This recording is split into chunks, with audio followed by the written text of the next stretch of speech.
റഹീം പറഞ്ഞു ശരിയാണ്, ബംഗാളിൽ ഞങ്ങളുടെ പാർട്ടി വിലയിരുത്തിയിട്ടുണ്ട്, വളരെ മോശം ഭരണമാണ്. അങ്ങനെ പറഞ്ഞാൽ പോരാ.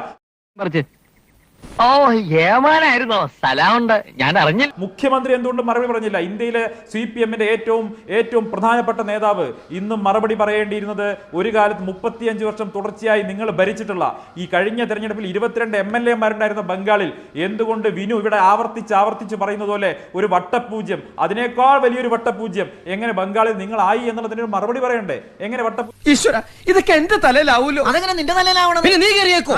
ഞാൻ ആക്കണ, ഞാൻ അതിന്റെ ഒരു കുറവ് മാത്രമേ ഉള്ളൂ. പൂജ്യമായി അവിടെ നിങ്ങൾ കോൺഗ്രസുമായി സഖ്യം ചേർന്നാണ് മത്സരിച്ചിരുന്നത്. നിങ്ങളും കോൺഗ്രസും സഖ്യമായിരുന്നു ബംഗാളിൽ. എന്നിട്ടും നിങ്ങൾ വട്ടപൂജ്യമായി മാറിയിട്ടെങ്കിൽ ഇത്രയും വലിയ ഗതികെട്ടവൻ ഈ ലോകത്ത് വേറെ ആരെങ്കിലും ഉണ്ടാവും എന്റെ കർത്താവേ?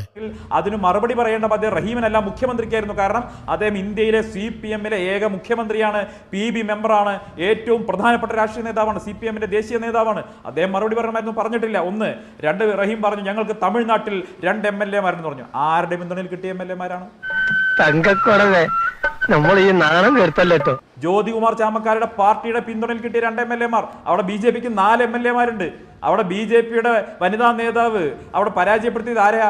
നിങ്ങൾ ഇവിടെ ബ്രിട്ടാസ് വിളിച്ചുകൊണ്ടുവന്ന് PR വർക്ക് നടത്തിയല്ലോ, കമലാ ഹാസൻ. നിങ്ങൾ പണം വാങ്ങി, DMK എന്ന് പണം വാങ്ങിയെന്ന് ആരോപിച്ച അതേ കമലാ ഹാസൻ. ആ കമലാ ഹാസനെ ഞങ്ങൾ പരാജയപ്പെടുത്തി തമിഴ്നാട്ടിൽ. പിന്നെ നാണക്കെടുത്തി. അത് നിങ്ങൾ അറിയണം. കഴിഞ്ഞ ഈ 4-5 സംസ്ഥാനങ്ങളെ തെരഞ്ഞെടുപ്പ് ഇടുന്നല്ലോ.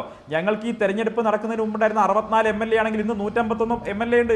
ഞങ്ങൾ വോട്ട് വർദ്ധിപ്പിക്കുക, MLA-മാരെ ഉണ്ടോ ഞങ്ങൾ വർദ്ധിപ്പിക്കുക ഇത്. പിന്നെ റഹീം പറഞ്ഞു ബീഹാറിൽ MLA ഉണ്ട്, മഹാരാഷ്ട്രയിൽ MLA ഉണ്ട്, ഹിമാചലിൽ MLA ഉണ്ട്. എൻ്റെ റഹീമെ, ഒരു കാലത്ത് ആഫ്റ്റർ നെഹ്റു EMS അല്ലെങ്കിൽ AKG എന്നൊക്കെ പറഞ്ഞു നടന്ന ഇന്ത്യയിലെ പ്രതിപക്ഷത്തിന്റെ സ്ഥാനം ഉണ്ടായിരുന്ന, ഔദ്യോഗികമല്ലെങ്കിലും നിങ്ങൾക്കൊരു പ്രതിപക്ഷ സ്ഥാനം ഉണ്ടായിരുന്ന പാർട്ടിയാണ്. ബീഹാറിൽ നിങ്ങൾ ഇടതുപക്ഷം ഒരു കാലത്ത് പ്രതിപക്ഷത്തിന്റെ റോളിൽ ഉണ്ടായിരുന്നവരാണ്.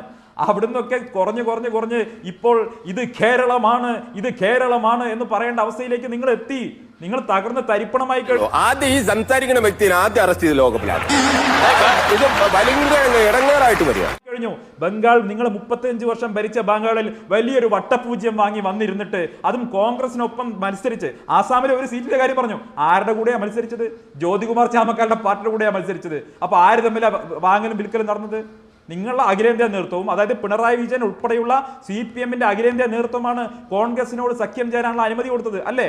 നിങ്ങൾ അതിനെ തള്ളിപ്പറയുമോ? നിങ്ങളും കോൺഗ്രസും തമ്മിൽ സഖ്യമല്ലേ? കേരളത്തിന് പുറത്ത്, കേരളത്തിനകത്ത് നിങ്ങൾ ആ സഖ്യം ഉണ്ടാക്കിയിട്ടില്ല എന്ന് എങ്ങനെ പറയും?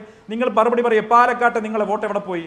മഞ്ചേശ്വരത്ത് നിങ്ങളുടെ വോട്ട് എവിടെ പോയി? അപ്പൊ BJP ജയിക്കാൻ സാധ്യതയുള്ള സ്ഥലത്തൊക്കെ നിങ്ങൾ പരസ്പരം അഡ്ജസ്റ്റ്മെന്റ് ചെയ്തു. SDP-യുടെ പിന്തുണ കാര്യം അദ്ദേഹം തള്ളിപ്പറഞ്ഞില്ലല്ലോ. SDPI പോലൊരു മത തീവ്രവാദ സംഘടനയുടെ വോട്ട് CPM-ന് വാങ്ങിക്കൊടുക്കുന്നതിൽ ഇടനിലക്കാരനായി നിന്നതുകൊണ്ടാണോ റഹീം അതിനെ തള്ളിപ്പറയാത്തത്? ഉണ്ടെങ്കിൽ മറുപടി പറയേ. തിരുവനന്തപുരത്തെ ജില്ലാ പ്രസിഡന്റ്, SDP-യുടെ ജില്ലാ പ്രസിഡന്റാണ് പറഞ്ഞത്. അപ്പൊ തൊലിക്കെട്ടി ആർക്കാണ് റഹീമെ കൂടുതൽ? തിരുവനന്തപുരത്തെ മൃഗശാലയിലെ കണ്ടാമൃഗത്തെ പോലെ നാണിപ്പിക്കുന്ന തൊലിക്കെട്ടി റഹീമിനാണ്. എന്നെ ആ കൂട്ടത്തിൽ പെടുത്തരുത്. കിട്ടേണ്ടതൊക്കെ കിട്ടിയല്ലോ, സമാധാനമായല്ലോ.